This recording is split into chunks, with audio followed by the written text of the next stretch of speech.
श्री शिवाय नमस्तुभ्यम। जय माता दी। दोस्तों, आप सबका मेरे चैनल में स्वागत है। सोमवती अमावस्या 17 जुलाई 2023 को है। धार्मिक दृष्टि से सोमवती अमावस्या का बहुत ही ज्यादा महत्व बताया गया है। इस दिन शिवजी और पितरों की पूजा करना कई गुना लाभ प्रदान करता है। सुहागन महिलाएं इस दिन शिव पार्वती की पूजा करके अखंड सौभाग्य की कामना करती है और सोमवती देवी से आशीर्वाद मांगती है कि जैसे उनका सुहाग अखंडित रहा वैसे ही उनका भी सौभाग्य और सुहाग बना रहे। सोमवती अमावस्या की कथा इस प्रकार है। एक साहूकार के 7 बेटे और एक बेटी थी।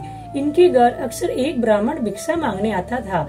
जब भी साहूकार की बेटी भिक्षा लेकर आती तो ब्राह्मण भिक्षा लेने से मना कर देता था और कहता था कि तुम्हारे भाग्य में सौभाग्य नहीं वैधव्य लिखा है। ये सुनकर साहूकार की बेटी दुखी हो जाती। कई बार ऐसा ही होता रहा तो एक दिन साहूकार की बेटी ने अपनी माँ को सारी बात बता दी।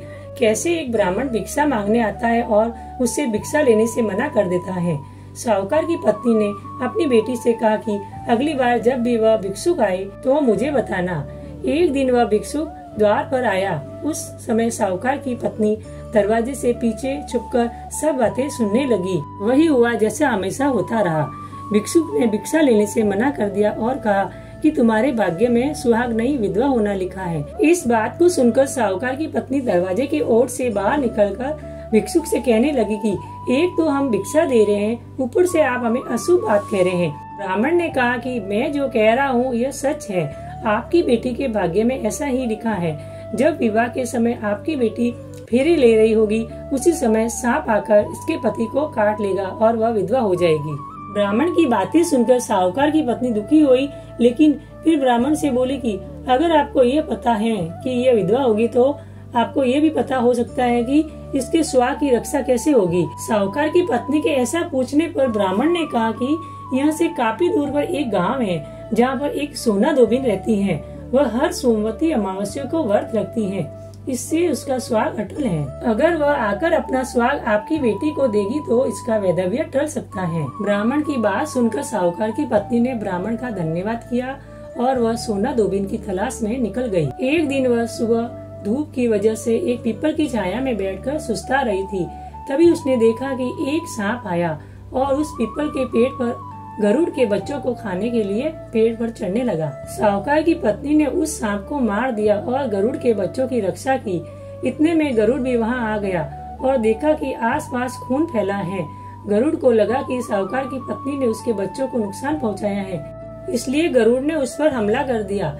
लेकिन साहूकार की पत्नी ने उसे रोका और बताया कि उसने तो उसके बच्चों की रक्षा की है। गरुड़ ने जब इस सच को जाना तो उसने कहा कि तुमने मेरे बच्चों की रक्षा की है, इसलिए बताओ कि मैं कैसे तुम्हारी मदद कर सकता हूँ। साहूकारनी ने जब गरुड़ को बताया कि वह सोना धोबिन की तलाश में निकली है, अगर वह उसे वहाँ तक पहुँचा दे तो बहुत उपकार होगा। साहूकारनी को गरुड़ ने सोना धोबिन के गांव पहुँचा दिया। सोना धोबिन के 7 बेटे और बहुएं थी, लेकिन बहुओं में घर के काम को लेकर कहासुनी होती रहती थी। साहूकारनी को एक उपाय सूझा और वह हर रात जब सभी लोग सो जाते तो सोना धोबिन के घर में चुपके से चली जाती और घर का काम करके निकल आती। कई दिनों तक ऐसा चला तो एक दिन सोना धोबिन छुपकर बैठ गई और सब कुछ देख लिया। जब साहूकारनी जाने लगी तो धोबिन ने उसे पकड़ लिया और पूछा कि तुम कौन हो और यहाँ पर इस तरह मेरे घर का काम क्यों करके चली जाती हो। साहूकारनी ने कहा कि मैं सब बता दूंगी, लेकिन पहले वचन दो कि सब सच जानने के बाद तुम मेरी मदद करोगी। सोना धोबिन ने साहूकारनी को वचन दे दिया। साहूकारनी ने सब बातें सोना धोबिन को बता दी और अपने साथ चलने के लिए कहा। सोना धोबिन साहूकारनी के साथ चल दी और अपनी बहुओं से कहा कि मेरे लौटने तक हो सकता है कि तुम्हारे ससुर जी की मृत्यु हो जाए, लेकिन इनके शरीर को तेल में डुबो कर रखना, अंतिम संस्कार मत करना। सोना धोबिन साहूकारनी के घर आ गई और जब साहूकारनी की बेटी की शादी हो रही थी तब फेरों के समय एक सांप लहराता हुआ चला आया। सोना धोबिन ने उस सांप के आगे दूध और लावा रख दिया और जैसे ही वह दूध पीने लगा धोबिन ने उसे मार दिया। इसके बाद सोना धोबिन ने कहा कि अब जब तक जो भी सोमवती अमावस्या मैंने किया है उसका पुण्य फल मैं साहूकारनी की बेटी को दे देती हूँ। इसके बाद साहूकारनी की बेटी का वैधव्य टल गया और वह सौभाग्यवती बन गई। इसके बाद सोना धोबिन अपने गांव लौटने लगी तो एक दिन रास्ते में ही सोमवती अमावस्या आ गई।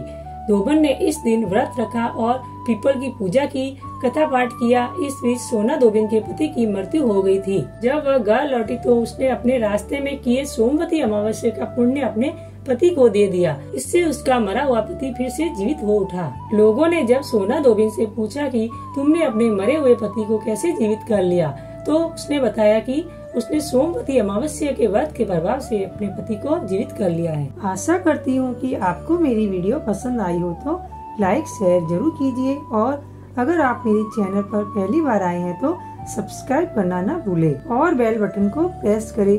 इससे क्या होगा कि मैं जो भी नई वीडियो अपलोड करूंगी उसका आपको नोटिफिकेशन मिल जाएगा। तब तक के लिए जय माता दी दोस्तों।